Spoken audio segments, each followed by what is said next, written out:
രാവിലത്തെ വാക്കിംഗ് എല്ലാം കഴിഞ്ഞ് ടെറസിൻ്റെ മുകളിലെ പൂക്കളും പിള്ളേരെയൊക്കെ കാണുമ്പോഴത്തേക്ക് മനസ്സിനൊരു സന്തോഷമല്ലേ. പിന്നെ കേജ് ക്ലീൻ ചെയ്യാനൊക്കെ റെഡിയാക്കി വെക്കുകയും ചെയ്യാമല്ലോ. അതിൽ വന്നപ്പോഴാണ് കണ്ടത് ഈ ക്ലസ്റ്റർ വൈനിലെ പൂക്കൾ കണ്ടോ, എല്ലാം കുമ്പിട്ട് നിൽക്കുകയാണ്. കുറച്ചുകൂടെ കഴിയുമ്പോൾ ഞാൻ കാണിക്കാം ഇത് വിടർന്ന് നിൽക്കുന്നത്.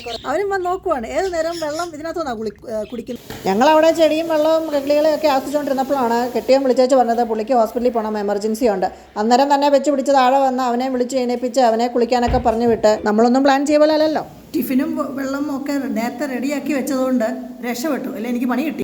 പ്ലാനിങ് എല്ലാം തെറ്റി. ഇനിയിപ്പോൾ അവനെ സ്കൂളിൽ കൊണ്ടുവിടാൻ പോകണമല്ലോ. അപ്പോഴത്തേക്ക് അവനെ ബാഗൊക്കെ റെഡിയാക്കിയപ്പോഴത്തേക്ക് അവനിവിടെ റെഡിയായി കുളിച്ച് ഡ്രസ്സൊക്കെ മാറി വന്നു. കിട്ടിയൊരു ജാക്കറ്റൊക്കെ കയ്യിലെടുത്തിട്ട് ചെറിയൊരു തണുപ്പൊക്കെ തുടങ്ങിയല്ലോ, മഴയൊക്കെ ആയതുകൊണ്ട്. അപ്പോൾ പിന്നെ ഞങ്ങൾ പെട്ടെന്ന് സ്കൂളിലൊക്കെ പോയി കൊണ്ടുവിടാനായിട്ട്, കാരണം നേരത്തെ പോയില്ലെങ്കിൽ ഞാൻ കാറും കൊണ്ട് പോകുന്നതുകൊണ്ട് ഭയങ്കര ട്രാഫിക്കാണ്. അപ്പോൾ ഈ ട്രാഫിക്കിനകത്തൂടെ ഒന്നും പെടാതെ പോകാനാണ് പ്ലാന്. അതിനു മുന്നേ അവനെ കൊണ്ടുവിട്ട് തിരിച്ച് വന്ന് ട്രാഫിക്കിൽ പെട്ടാലും എനിക്ക് കുഴപ്പമില്ലല്ലോ. അപ്പോൾ വരുന്ന വഴിക്ക് ഞാൻ നമ്മുടെ വെജിറ്റബിൾ ഷോപ്പിൽ കയറി അത്യാവശ്യമുള്ള വെജിറ്റബിൾസൊക്കെ വാങ്ങിച്ചു. നമ്മുടെ കിളികൾക്കൊക്കെ കൊടുക്കണമല്ലോ. പിന്നെ മുട്ടയാണ് നമ്മുടെ ഏറ്റവും വലിയ താരം. എൻ്റെ വീട്ടിൽ ഫുൾ ടൈം മുട്ടയാണ്. തിരിച്ച് വരുന്ന വഴിക്ക് ഭാഗ്യത്തിനൊരു ഇലക്ട്രിക്കൽ ഷോപ്പ് ഓപ്പണായി കിടപ്പുണ്ടായിരുന്നു. അതിനകത്ത് കയറി ഞാൻ പിന്നെ ഒരു സോൾഡറിങ് അയണൊക്കെ വാങ്ങിച്ച് ഞാൻ പെട്ടെന്ന് തിരിച്ച് വീട്ടിലെത്തി. ഇനിയും ഒന്നേന്ന് പണി തുടങ്ങണമല്ലോ. എല്ലാം ആ ഫ്ലോ അങ്ങ് പോയി കിട്ടി. അപ്പോൾ പിന്നെ ഇനി ആദ്യം മുതൽ ഒന്നുകൂടെ തുടങ്ങണം. തിരിച്ച് വീട്ടിലെത്തി. കയ്യിലെ സോൾഡറിങ് അയൺ എന്തിനാണ് വാങ്ങിച്ചതെന്നുള്ളത് അടുത്ത വീഡിയോയിൽ പറയാം. Bye bye. നിന്നേ പോകല്ലേ, എൻ്റെ ക്ലസ്റ്റർ വൈനിൻ്റെ ബ്ലൂംസ് കണ്ടോ?